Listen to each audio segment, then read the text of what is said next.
Good afternoon. I'm Brian Reagan. This is Tyler Kelly. And welcome you to our midday meditation on the book of Job. Today we're in Job chapters 12 through 15. We're going to open up with Job 12, 1 through 6, Tyler. Then Job answered and said, "No doubt you are the people, and wisdom will die with you. But I have understanding as well as you. I am not inferior to you. Indeed, who does not know such things as these? I am one mocked by his friends, who called on God, and he answered him. The just and blameless who is ridiculed. A lamp is despised in the thought of one who is at ease. It is made ready for those whose feet slip. The tents of robbers prosper, and those who provoke God are secure, in what God provides by his hand." All right. So, we are about a third of the way through what Job's friends will say to him. And he basically opens up and says, "Oh, wow, you guys, you are just the most brilliant people ever." No, that's not what he says. Yeah. "No doubt you are the people, and wisdom will die with you. Apparently, you three are the only smart people on the whole planet. The rest of us are stupid."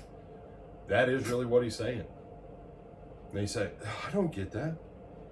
Read it in 4 or 5 different translations, like King James, New King James, New Revised Standard, Modern English Version, Christian Standard Bible, or something like that, or Common English Bible. Read it in some of those and read it out loud, and it'll finally strike you. Yeah, Job's going, "Wow, you guys, kind of wisdom you bring, you must be the smartest guys on the planet. Ha, ha, ha. Cough, cough." All right. Kick on over to 13:20 through 22, Tyler. "Only 2 things do not do to me, then I will not hide myself from you. Withdraw your hand far from me, and let not the dread of you make me afraid. Then call, and I will answer, or let me speak, then you respond to me." All right. This is one of those times where Job basically says to God, "Look, let's conversate this." Which is a fascinating thing, because Job wouldn't put it that way if it wasn't for the fact that there was a potential of it. And so when people say, in the Old Testament they didn't, first of all, that tells me one thing. Probably the person who says that has not read the Old Testament. But number 2, God spoke with Adam and Eve. God spoke with Cain. God speaks with Job.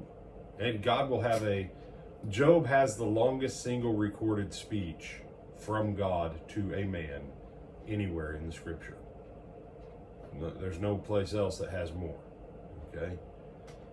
You say, no. Everything that God ever spoke to Moses, that we have specifically where God is just speaking, not even close. Not even close. Those are usually short discussions, if you're not counting God just literally going, law, law. Yeah. Okay. And so the fact that Job expects to be able to have an audience with God tells me something special about fellowship, and it tells me something special that God has always been approachable by his people, Old Testament or New. And since Job technically was a patriarch, probably around the same time as Abraham, or just, within a couple hundred years, this is before the law of Moses. Okay. But still they could talk to God. 14:18 through 22, Tyler. "But as a mountain falls and crumbles away, and as a rock is moved from its place, as water wears away stones, and as torrents wash away the soil of the earth, so you destroy the hope of man. You prevail forever against him, and he passes on. You change his countenance and send him away. His sons come to honor, and he does not know it. They are brought low, and he does not perceive it. But his flesh will be in pain over it, and his soul will mourn over it." All right. And here Job transitions back to recognizing the great truth. The mountains are greater than man, and God's greater than the mountains. And at the end of the day, man's life fades quickly. The mountains are still nothing in comparison to God.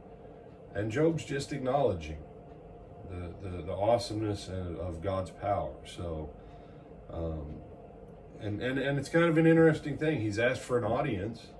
He's told his friends, "You're not as smart as you think you are." And then he finishes out this section saying, God is greater than all of us. And that's what we need to keep in mind. This is one of those points where you start to go, oh, this is why God said that Job didn't sin with his mouth. That's right. That's right. 15, 1 through 6, Tyler.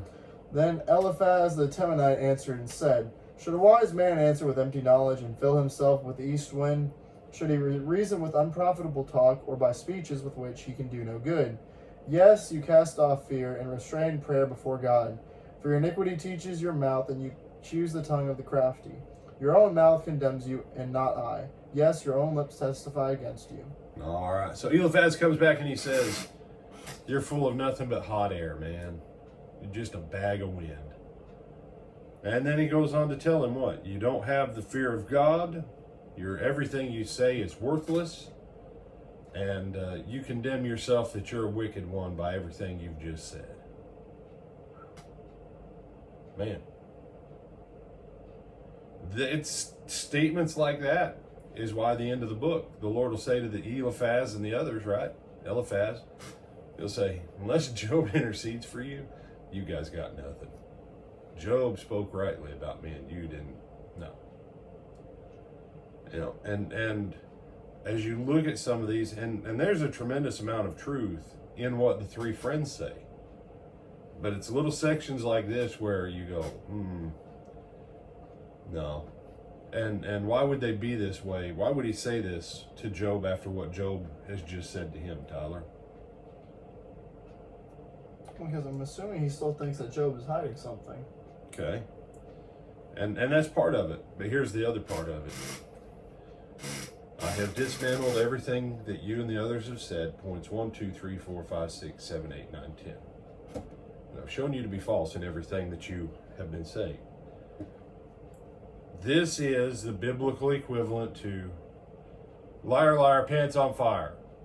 Step on a crack, break your mama's back. Your mama wears combat boots in the bathtub. He doesn't have anything to answer him. So he says, you're filled with a hot air, and you're just a bag of wind. Well, yeah, because he just dismantled when he said, apparently you three are the only wise people on the planet, huh? Well, here, let me hit you with some other truth, boys. And now he has no real good rebuttal. So the first thing he does is he attacks Job as a person, because he can't attack Job's arguments. All right, and then verses 34 and 35, Tyler. 15. Yeah.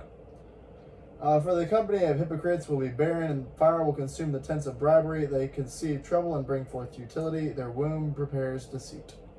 All right. For the company of the godless is barren, and fire consumes the tents of bribery.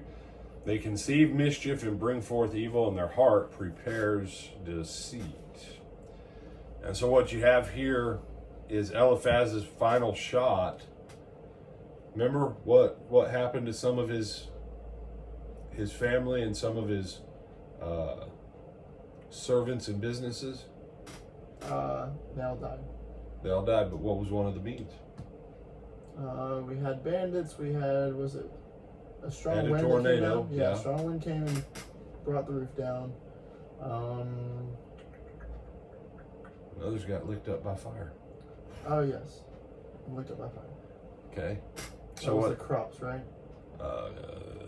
Yeah, that and some of the servants. Right. And that's his point. This is his way of going, didn't you have some fire issue? That proves you're wicked. He's just said everything that happened to you, God did because you're bad and God knows it.